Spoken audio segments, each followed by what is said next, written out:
Vicky Frey here from Motherwise, and welcome to this mini webinar where I'm going live talking about the difference between water labour and water birth, because there's a lot of confusion over that.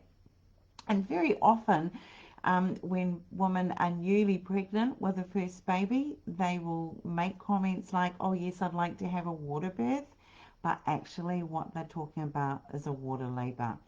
So I'm going to do a really deep dive into this topic as part of my Motherwise masterclass, which is my inner circle, and that's my members only group where they've purchased a package like my Essential Basics, and they get access 24/7 to my huge online Q&A library and all my previous long full-length webinars where we deep dive into topics, and all my podcasts, and there's huge amounts of resources there.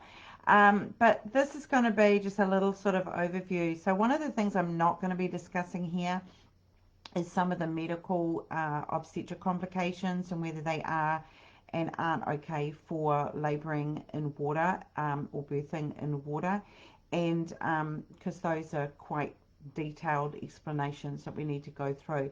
But what I would like to do today is firstly just give you like a little general overview, and if we have any time I'll also talk about hints and tips.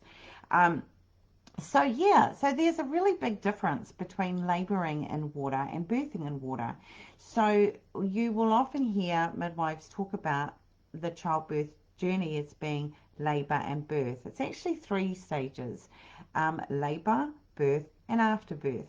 So the labour, the first stage of childbirth, is when you are dilating, your cervix is dilating open. And then the second stage is when you're fully dilated and pushing, and that's when you're birthing your baby. And then the third stage is birthing the placenta. Okay, so with labouring in water, so we're talking about your dilating hours of contractions. Yeah, that is an absolute no-brainer for a healthy, normal woman with healthy, normal baby on board, of healthy, normal term pregnancy without complications. So in general terms, I mean, there can be differences individually with your cares, but in general terms, there's no reason why women can't labour in water. It is absolutely a environment that creates a more relaxing and private feel of your labour. The water itself is a really good form of pain relief. There's certainly some hints and tips that I'll be going into in our deeper dive, but in general terms, yes.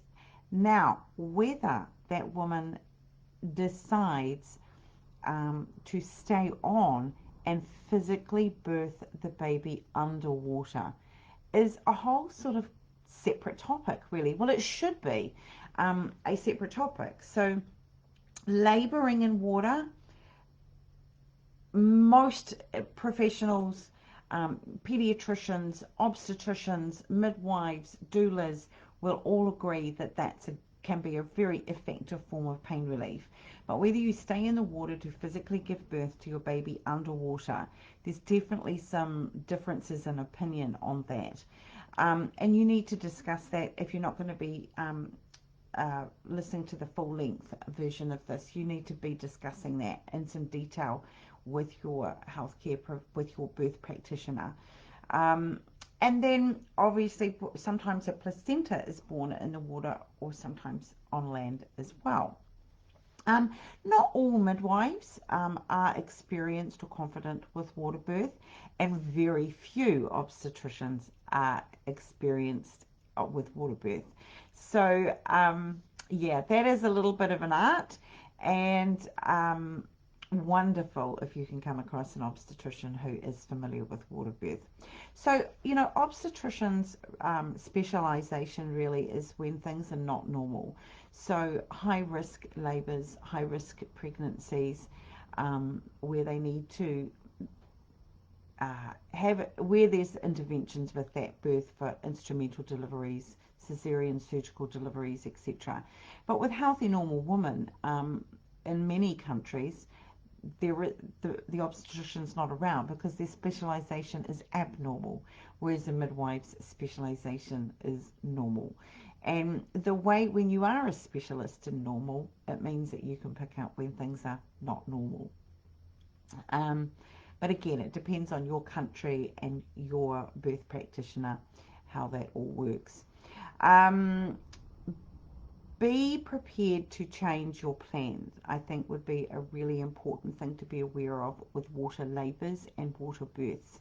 I think it's a really silly idea to write a very firm birth plan as to where you will labour and where you will birth, because women often feel very differently at the time, or there can be circumstances that make it obvious that things about the initial idea of what was going to happen needs to change, um, for the safety of the mother or for the safety of the baby, or because the mother purely changes her mind.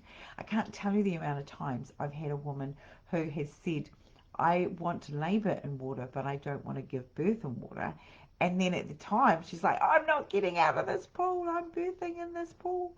And the other way around, where women were absolutely adamant that they wanted to labour in water and birth in water, and then they want out. They start to push, and this part of their primal need wants them to be on terra firma. They want to be back on land. And so just allow yourself to change your own mind, and not sort of feel yourself disappointed with anything. The only other hint I'll just throw in there today on this little mini webinar is that, in my personal opinion, and there is research that backs this as well, is that I think it's better to savour the labouring in a pool until you're at least 7 centimetres.